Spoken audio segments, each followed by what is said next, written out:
ভীষণ emotional, touching, feel good movie. আর দিনের শুরুতেই বাইক স্টার্ট নেওয়া এই থেকেই শুরু হলো আমাদের ফার্স্ট ডে ফার্স্ট শোর গল্প। ম্যাডাম কাল রাতে একটা রিল পাঠিয়ে বলল, চলো ফার্স্ট ডে ফার্স্ট শো দেখতে যাই। যেমন ভাবনা তেমন কাজ, যাওয়া যাক। তবে বাইরে যে অসহ্য গরম, তাই লস্যির দোকানে একটু ঢু মেরে নিলাম। বাড়ি থেকে খেয়ে আসেনি, কিছু খাওয়া তো পরম পথে। যাচ্ছি এখন আমরা যাচ্ছি পরশুরাম। হ্যাঁ, ওই হাওড়ার যে প্লাটিনাম মল তার পাশে এমনি কচুরি খাবো, আর কিছু খাবো না। পরশুরাম গিয়ে কচুরি তো শান্তিতে খাচ্ছি, তার মাঝেই মনে পড়লো সিনেমার সময় হয়ে যাচ্ছে। আবার শুরু হলো সেই তাড়াহুড়ো।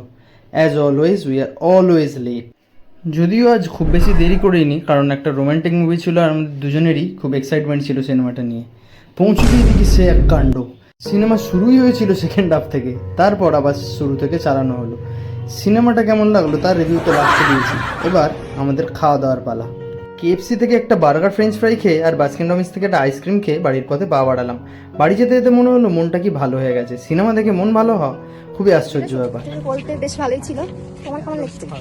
হ্যাঁ, ভীষণ ইমোশনাল, টাচিং। মানে এক ভিলেন বা আসিফি 2 ওই ধরনের মুভিগুলো ভালো লাগবে, ভালো লাগবে, তাদের বেশি ভালো লাগবে। We have reached 100 subscriber. Thank you everyone.